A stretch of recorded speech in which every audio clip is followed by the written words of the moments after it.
Bienvenue si vous nous rejoignez dans ce Paris Direct. Place tout de suite à votre rendez-vous derrière l'image. On prend le temps de décrypter l'info à partir de photos qui font sens. C'est une question qui se pose aujourd'hui. Comment consommer mieux, plus sain et plus éco-responsable?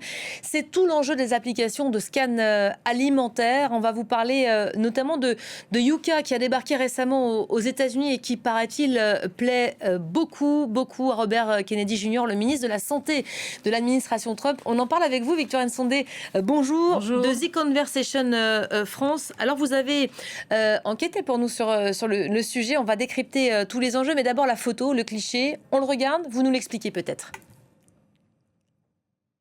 En fait, c'est une photo toute simple, en fait, mais qui illustre bien cette nouvelle habitude. Aujourd'hui, on est quand même assez nombreuses et nombreux. Quand on va au supermarché, qu'on fait ses courses, on est muni de son smartphone et on va scanner, le code barre sur les produits pour avoir des informations. Parce que quand on fait ça, si on a les bonnes applis, on a une note qui apparaît avec un certain nombre d'informations et on choisit, on compare et on choisit les produits avec son téléphone. Et ça, c'est vraiment une tendance qui s'est installée aujourd'hui. Donc, il faut faire entrer le code barre dans le petit carré qu'on voit derrière vous. C'est évidemment très facile. C'est très simple, mais derrière, on a des informations qui sont très précieuses et qui vont orienter en fait notre choix. Et aujourd'hui, ça pèse lourd, si je puis utiliser cette expression, quand on fait ses courses au magasin. Donc j'ai trouvé qu'elle est simple, cette image, mais elle illustre bien cette nouvelle tendance qui s'est installée, parce que c'est facile à faire. Concrètement, comment fonctionnent ces applis? En fait, c'est assez simple. Alors, la plus célèbre, c'est Yuka, mais il y a aussi Open Food Facts. Il y a l'UFC Que Choisir qui a lancé la scène qui s'appelle Quel produit. C'est simple. Vous chargez l'application sur votre smartphone. Il y a des versions, si on prend l'exemple de Yuka qui est la plus populaire, il y a une version gratuite que tout le monde peut utiliser sans payer. Il y a une version premium qui est payante, mais déjà que la version gratuite, on a pas mal de choses. Vous scannez. Et du coup, il y a une note qui apparaît. Alors, chez Yuka, le produit, il est noté sur 100. Et alors, la note, elle se divise de différentes façons. Il y a 60%, 60 points qui sont sur la qualité nutritionnelle. Donc, est-ce que le produit a des protéines, des fibres, etc. Il y a 30% sur la présence ou non d'additifs qui posent problème. Il y a 10% sur la présence ou pas d'un label bio, donc l'aspect plutôt environnement.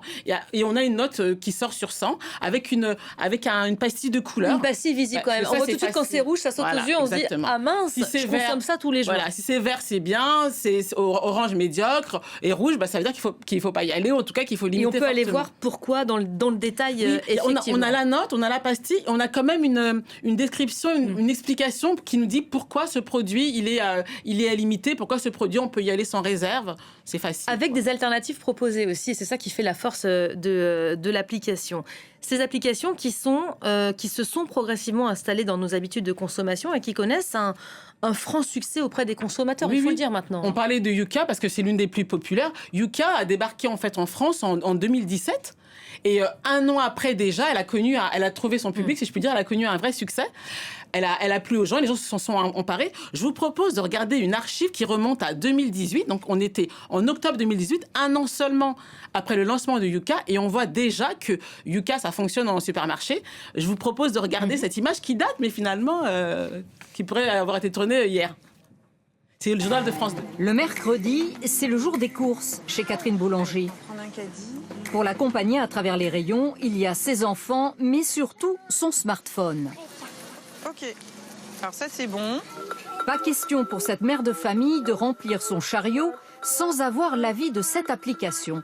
Exemple pour ses petits pains industriels. Elle scanne le code barre du produit, additifs, sel, sucre, protéines. En un clin d'œil, les ingrédients sont jaugés par l'application. Les qualités et les défauts sont listés du vert au rouge. C'est mauvais, c'est trop salé, trop sucré. La note globale est de 7 sur 100, donc c'est vraiment pas bon. Cette application, baptisée Yuka, contrôle 3 éléments. La qualité nutritionnelle, qui compte pour 60%, la présence d'additifs pour 30% et le label bio, 10%. Ça a changé votre manière de faire vos courses ? Ouais. Vraiment, c'est plus long. C'est plus long et en même temps, c'était plus long au départ, mais finalement, c'est un temps que je prends volontiers parce que je me dis que c'est pour ma santé, celle de mes enfants, celle de mon époux. Catherine Boulanger y a même trouvé un allié inattendu pour limiter la gourmandise de ses enfants. Regarde, mauvais, tu vois ? Tu sais lire, Augustin, c'est écrit en rouge, mauvais. Regarde, trop de calories, trop de graisses saturées, trop de sel, trop de sucre. C'est vraiment pas bon pour la santé, il faut pas manger ça. Ils sont plus de 5 millions de Français comme Catherine à ne plus pouvoir se passer de cette application.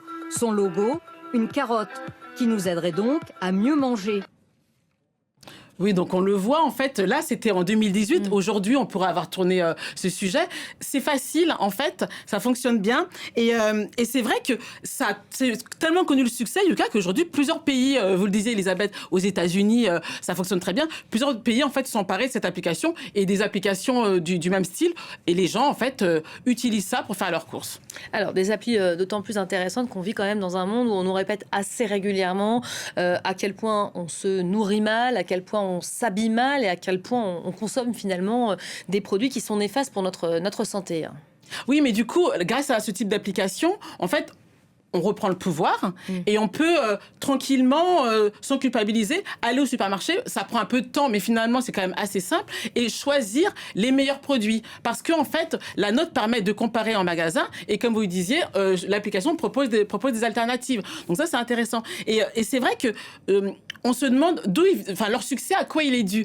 En fait, moi, je dis souvent que la consommation, c'est la sociologie du quotidien. Et ça permet vraiment de comprendre des tendances, en fait, des tendances sociologiques finalement importantes. Et à The Conversation, on a demandé à des spécialistes, à Jean-Loup Richet et son équipe de l'IAE, ils ont voulu regarder pourquoi Yuka, ça marche. Et en fait, la réponse, elle est assez simple. En fait, le consommateur, la consommatrice, ils font confiance à Yuka.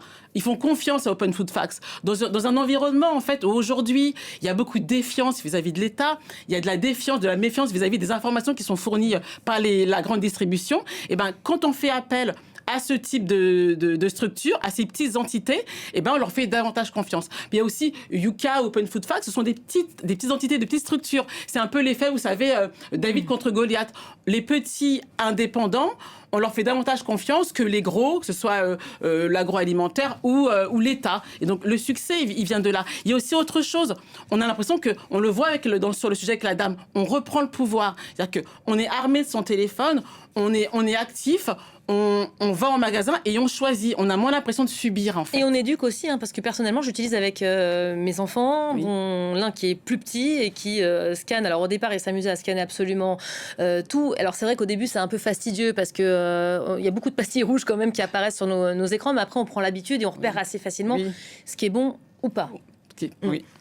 On va évoquer peut-être la méfiance. Vous dites ça marche parce que les gens font confiance en ces systèmes, à l'inverse de la défiance qui est de plus en plus forte vis-à-vis des informations fournies par l'État, comme notamment le Nutri-Score. On en parle assez régulièrement ici. Oui, et en fait, cette défiance, elle n'est pas toujours fondée. Si on prend le Nutri-Score, je vais redire brièvement. En fait, le Nutri-Score, c'est une échelle de A jusqu'à E, apposée sur les produits, sur la base du volontariat, avec une couleur et une note. A, c'est vert foncé, et E, c'est orange foncé, quasiment rouge. Et ça permet, pareil, d'évaluer les produits. Alors, on se dit, oui, le Nutri-Score, c'est ce que dit l'étude de Jean-Loup Richet. Oui, le Nutri-Score, c'est proche de l'agroalimentaire. Non, en fait, le Nutri-Score, c'est une échelle qui est basée sur des travaux de chercheurs indépendants et des agences. Donc, c'est du travail de la recherche qui est digéré et apposé sur les produits. Et d'ailleurs, Yuka, comme les autres, une partie de la note s'appuie sur le Nutri-Score. Donc, en fait, opposer les applis et le Nutri-Score, en fait, c'est un faux procès. Les deux, en fait, les deux sont importants parce que les deux permettent aux consommateurs de mieux choisir ses produits parce que l'alimentation, c'est fondamental pour la santé. Sauf que je me permets d'ajouter que pour le Nutri-Score, c'est vrai que ce sont les éléments qui sont pris en compte pour donner la lettre, la note, qui parfois font douter des céréales très connus qui ont notre A, parce qu'on a regardé la réduction du sucre, mais pas d'autres éléments à côté. Pour le Nutri-Score, on va regarder ce qui va donner une bonne note. Ça va être les nutriments et les aliments qui sont favorisés. Ça va être les fibres, ça va être les protéines. Et ce qui va être pénalisé, ça va être l'excès de sucre, l'excès de gras, l'excès de gras. Mais une grande partie de la note de Yuka est aussi donnée sur ces critères-là, en fait. Finalement, Yuka, Open Food Facts et Nutri-Score vont dans le même sens. Ce sont les industriels qui ne doivent pas vraiment être contents aujourd'hui. Et vous avez raison de le dire, parce qu'en fait, aujourd'hui, ça grogne, si je puis dire, du côté des industriels, parce que le Nutri-Score, notamment, il a été revu. L'algorithme qui est derrière la note a été revu. Il va être plus sévère pour les produits qui sont trop gras, trop salés, et notamment une grande marque comme Danone, pour la citer, a décidé d'enlever le Nutri-Score de certains de ces produits, et des chercheurs en fait ont fait un article dans The Confession dessus. C'est l'équipe de Isabelle Chalamond de l'INSEC, pour comprendre pourquoi Danone, il n'y a pas que Danone, il y a Björk, il y a Chris Porsche, pourquoi des grandes marques ont décidé d'enlever le Nutri-Score de leurs produits alors que jusqu'à présent elles le mettaient. En fait, ce sont les boissons lactées que la question se pose, parce que désormais, seul à l'avenir, ça prend 1 ou 2 ans en fait à rentrer en vigueur, seule l'eau aura A, et tous les autres produits auront de B à E. Je vous propose de regarder un petit spot de l'Agence publique Santé publique France qui explique pourquoi les produits laitiers vont, pour un certain nombre d'entre eux, être moins bien notés dans le Nutri-Score.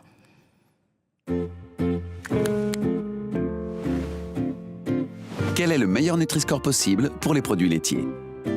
Le calcul du Nutri-Score évolue pour vous aider à choisir les produits de meilleure qualité nutritionnelle au sein d'un même rayon. Ce n'est pas la composition des produits qui change, mais la façon dont leur score est calculé. Désormais, le lait demi-écrémé riche en calcium et faible en matières grasses est noté B.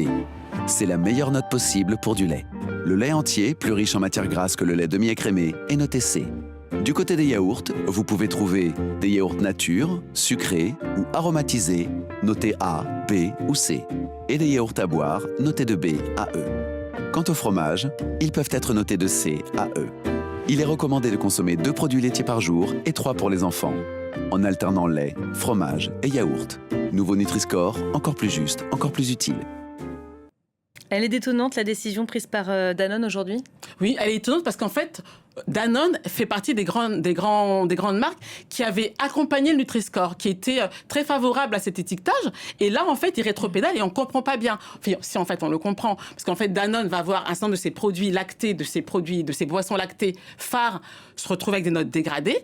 Et du coup, ce qu'ils ont décidé de faire, c'est qu'ils vont enlever le Nutri-Score, pas de tous les produits Danone, des produits Danone qui vont voir leur note dégradée. Donc, c'est très étonnant parce que c'est une volte-face. La question qu'on se pose derrière, c'est comment vont réagir les consommateurs qui sont habitués à ces produits et habitués à cette note. Ce que souvent on comprend pas bien, c'est que le Nutri-Score, c'est pas punitif. Ça veut pas dire... Tous les produits ne l'affichent pas. Parce quand on va dans le rayon gâteau, par exemple, il y en a très peu qui affichent. Oui, mais vous avez raison. Et aujourd'hui, il y a des débats dessus parce qu'en fait, c'est sur la base du volontariat. Donc souvent, les marques qui ont intérêt... Quand ça va dans leur sens, ouais. Quand ça va dans leur sens, elles vont afficher le Nutri-Score. Quand ça va moins dans leur sens, elles ne l'affichent pas. Et c'est dommage parce que quand un produit est classé D ou E, ça ne veut pas dire qu'il est mauvais dans l'absolu. Ça veut dire... Attention, il faut en consommer en plus petite quantité. On va prendre l'exemple du fromage. Aujourd'hui, il y a des grosses controverses sur le fromage. Le fromage, c'est un produit qui fait partie du patrimoine français, de la gastronomie française, mais c'est gras et salé. Donc le fromage, c'est pas à tous les repas, c'est pas tous les jours. Et c'est en petite quantité. Parce qu'aujourd'hui, il y a des études très, très sérieuses qui montrent l'impact des produits qui ont des Nutri-Score mauvais, DE, sur, par exemple, les maladies cardiovasculaires. Donc quand on parle de limiter certains produits, et le Nutri-Score, il est vraiment là pour faire de la prévention en santé. C'est pas punitif, c'est si vous prenez de l'eau, c'est à volonté. Si vous mangez du fromage, c'est en petite quantité. Et s'il faut choisir un peu plus de AB, un peu moins de D et de E. Et c'est pour ça qu'on comprend pourquoi les marques réfléchissent à 2 fois avant d'afficher effectivement une note quand elle leur est défavorable. Merci beaucoup Victoire. Je rappelle qu'on peut retrouver à chaque fois les articles sur le site de The Conversation France, theconversation.fr, un média grand public et gratuit. Merci à vous, c'est la fin de Derrière l'image. Restez à nos côtés, l'info se poursuit évidemment dans ce Paris Direct. C'est l'heure tout de suite de votre grand format, c'est le focus du jour. Regardez.